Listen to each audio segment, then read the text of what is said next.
What is up, wrestling fans? Today we are ranking the top 10 NXT men's champions of all time. The 10 best, and trust me, there is a really good list that we have had to choose from. But me and Des have both narrowed down our top 10 picks. How are you today, Des? I'm doing good, man. NXT Black and Gold is the thing I'll never forget, man. NXT now is great, but NXT Black and Gold, you just had to be there, man. And we got a great list of champions. Let's see who is the best NXT champion of all time. Absolutely. And I do predict we're going to see a little bit of a theme here, especially at least on my list, with a lot of the top ones being a lot of black and gold ones, right? Because with all due respect to NXT now, nothing touches that era, in my opinion. But I will kick us off out of the gates because number 10 on my list is Bo Dallas.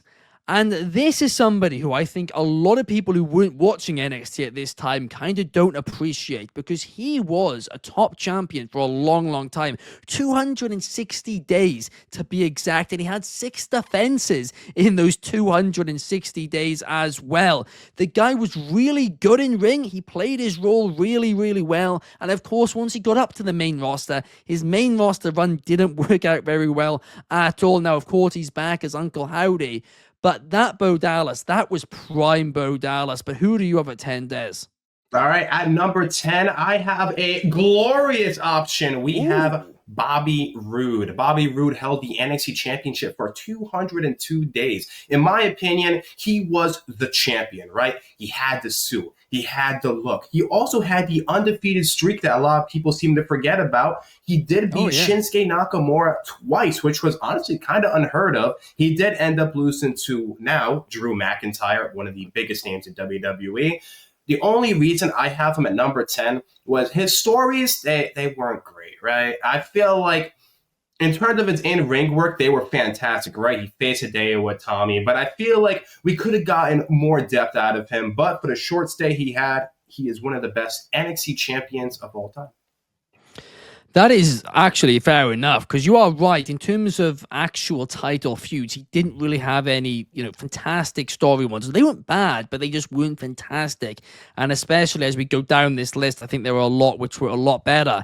But at the same time, NXT Bobby Roode, I mean, that guy out of this world. It is such a shame we never really got to see that version on the main roster. But who do you have at 9? At number 9, I basically got what you got. I have Bo Dallas. Before there was Shatter, before there was Uncle Howdy, before there was even the B team, there was the A guy in NXT, Bo Dallas. Bo Dallas, he had one reign, like Ben said, lasted 260 days, 6 title defenses. What really stands out for me and Bo Dallas back then was they wanted to make him a good guy, right? He had the look. Third generation superstar, but the fans, they weren't buying it. In fact, I'd argue besides Sami Zayn and Cesaro, his biggest rival was the NXT crowd, because they did not buy him at all. In my opinion, he's like a mini JBL, very self-righteous, pompous, better than everybody else. So when he lost, it felt really, really good. Bo Dallas, most underrated champion in NXT history. Absolutely. And honestly, it almost kills me now. And to be honest, we are going to see a theme throughout this list, I'm sure, about guys who were in NXT and they never really got to that same level on the main roster. And I think part of that is I don't think Vince wanted to push some of Triple H's guys and stuff. But Bo Dallas is another one who I think everybody kind of forgets how good he was and how, like, to your point, he could have been that next JBL just because he had that look and he kind of had one of those faces where at that time when he was clean shaven and everything, you kind of just wanted to punch him. Yeah, you really did have punch him in the face. Yeah. Plus, he's very like, believe 19-0. You're just like, man, I just want someone to beat him, and that's why it worked. Absolutely. In at number 9, Des, I'm going to shock you for a second because I think this is somebody who a lot of people would have top 3. I'm not going to put him top 3. But he is a 3-time NXT champion. He's had 3 reigns, and that is Samoa Joe. But the reason I have him at number 9 is because there's another 3. And that other 3 is that he's only had 3 defenses across those 3 reigns. I mean, that is a dreadful record. Dreadful record, I tell you. He hasn't held it. He didn't hold the belts long at all. He was a transitional champion pretty much every single time. But at the same time, Samoa Joe holding the NXT Championship, it is legendary, and he was a star in NXT. But as an NXT champion, Des, I just don't really think he's kind of on that level. Honestly, you make a lot of great points because I actually had that written down. Despite having 3 reigns, 154 days held, which he is on the list, so a bit of a spoiler there. For me, he was very dominant. But when it came to successful title reigns, the guy lost the belt, right? Lost the belt to people like Finn Balor, lost to people like Shinsuke Nakamura, Cross, right? So I understand what you're saying. I just feel like his presence was really good, so I have him a bit higher. But I totally understand where you're coming from. Absolutely. Right, up next in at number 8, I have Kevin Owens. He is somebody who I'm a huge fan of. And in NXT, this dude came in and immediately felt like a huge deal. He felt like a main event deal so quickly. It was incredible. His heel work, incredible. That heel turn on Sami Zayn, it broke my heart.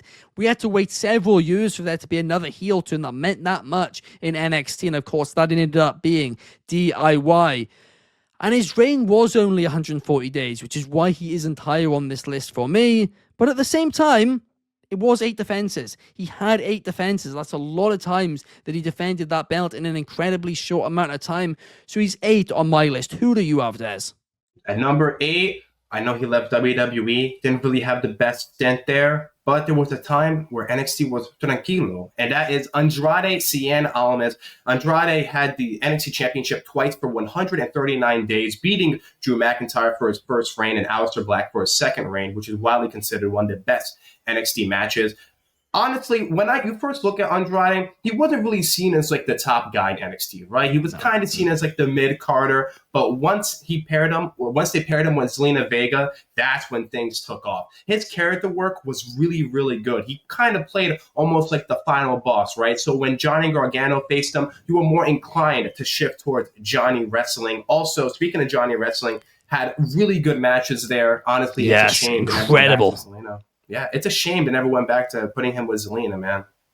You are absolutely right on that, because when he first got there, he was kind of like meant to be like a party animal type thing. Like he just loved to party all the time in limos and stuff. It was all a little bit weird. They paired Zelina with him as like, I'm going to get you on the right track. I'm going to be your manager. And then everything clicked and he became that main event star.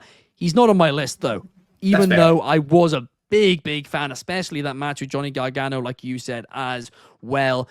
But in at number 7, I am going to go with somebody who you've already mentioned, right? And yes, he didn't do too much. I mean, it was 200 plus days. There was 7 defenses. Yes, the stories weren't that great, but that is still a huge accomplishment. But at the end of the day, it was just the fact that he felt like a star. He felt like a champion, and that is the glorious one, Bobby Roode. I miss him, like I said, so much. But who do you have at 7, Des? Number 7, look, it's not all black and gold. Even though black and gold is where I mostly watch my NXT from, it's really hard not to mention this guy. It's Braun Breaker. The reason why I have him at number 7 was because he is one of the most dominant champions and one of the most prolific champions in the modern era. When you look at NXT right now, he held the championship for a combined 424 days with 16 total defenses, with Dolph Ziggler, who is Nick Nemeth now, Cameron Grimes, who is Trevor Lee now, Santos Escobar, Joe Gacy, who's on the Y6, and JD McDonough and Ilya Dragunov. The guy was dominant. He was one of the biggest faces in NXT. There's a reason why they put him as the blueprint of NXT 2.0 and why so many people are really high on him. Some great points you made there, but who do you have at number 6? Number 6, I got Samoa Joe, man. I had to put Samoa Joe on there. He beat Finn Balor to win the NXT Championship. Now, I'm not going to lie. The way he did it, didn't really agree with it. If you guys don't know, he won in a house event, which was non-televised, which, to be honest, I don't know why we're doing that. But, hey, he did beat Nakamura for the 2nd championship and Karrion Kross for the 3rd. Balor and Joe had amazing matches. Ben already mentioned, wasn't very successful with his title reigns, but when he was a champion, man, I paid attention. I was glued in. He was just such a dominant force, right? He just took control of the NXT division, where even though he had a short reign, you knew the guy was a threat. That is very, very true. And to your point, I actually forgot about that, him winning that house show. I remember I woke up the next morning, checked my phone, and the WWE Instagram were posting about it. And I was shocked. And I think the reason for it was they were trying to boost NXT house event, like ticket sales and stuff. That makes sense. So I don't know if it worked or not. I don't know. But look, it was a huge, huge deal at the time. And a huge shocker, that is for sure. But in at number 6, I'm also going to go for somebody from NXT's kind of modern era. In fact, I'm going to go for somebody who currently holds the NXT Championship. I'm going to go for Obafemi himself, right? Because this guy, he's held it for 250 days already. He's had 9 defenses already. He's defended it against people from TNA Wrestling. That's never happened before. This guy, honestly, by the time this is all said and done, his reign, he could be a lot higher up this list. Because yes, it's recent. Maybe it's recency bias. But this guy, he's a top guy. And I think he's going to be a top guy in WWE for years to come. But even if he isn't, 250 days, 9 defenses, that is undeniable. Yeah, it is. Honestly, I would have had Obafemi on there. The only reason I don't really have him on there is because I think his feuds aren't very memorable, right? The Javon Evans stuff, that's great. Trick Williams stuff, that's great. Gonna fight Ricky Saints, we'll see how that is. But you had Yoshiki Inamura, which was fine. Josh Briggs, which was also fine. And then Miles Bourne, which is fine. It just kind of felt like filler feuds. But I 100% agree. One of the most dominant NXT champions we've seen, and someone I think that's going to be a major piece of WWE moving forward. That's a fair point. I'll also throw in Moose though as well. Don't forget Moose. But the reason why I'll defend him on this is the NXT men's division. It kind of sucks right now. Maybe not sucks, but it's very green. And he's, even with a green roster, made that belt feel important, which I think is a reason to almost praise him. But in at number 5, I'm going to go for somebody who is also an NXT recent era star, somebody who you've already got on your list, Bron Breakker. Look, you said it perfectly pretty much, but I think people will look back on this a lot more fondly than they actually did at the time, right? Because it was 2 reigns, total of 400 plus days. There was, sorry, 1 second. There were 16 defenses across the 400 plus days as well. I mean, that is just undeniable. Once again, Bron Breakker is becoming a main roster, main event star now.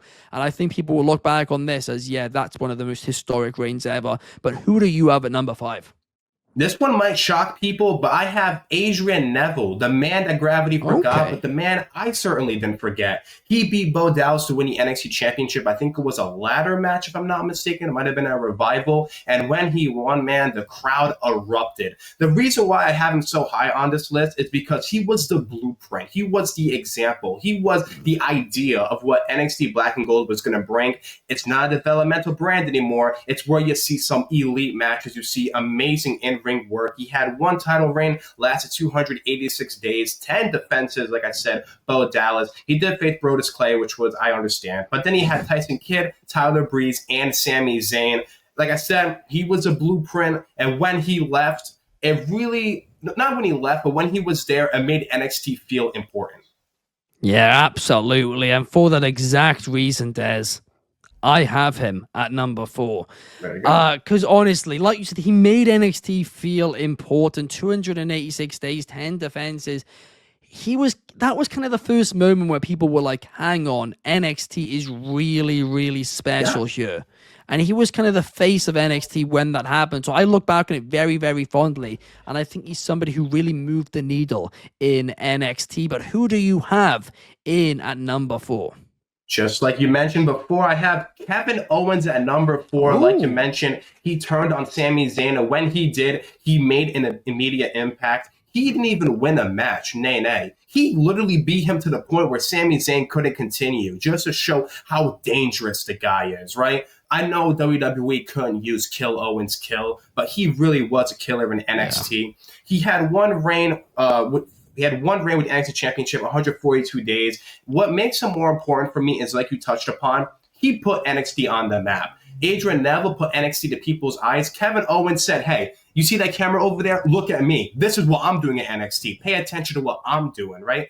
Face Heath Slater, face Neville, face Zack Ryder, a main event. And like the moment that everybody remembers, when I remember the John Cena Open Challenge, Monday Night Raw, Kevin Owens, John Cena. You know what Kevin Owens did? He didn't just beat up the man. He stomped on the U.S. Championship, held the NXT Championship, and said, I'm the one you need to pay attention to. I'm the main attraction. This guy's a has-been. Not to mention, he beat John Cena clean, which was unheard of. I really, really was during that time. It established him as a main event star out of the gate. Right, in at number 3, this is where I think it's going to start to maybe get a little bit controversial.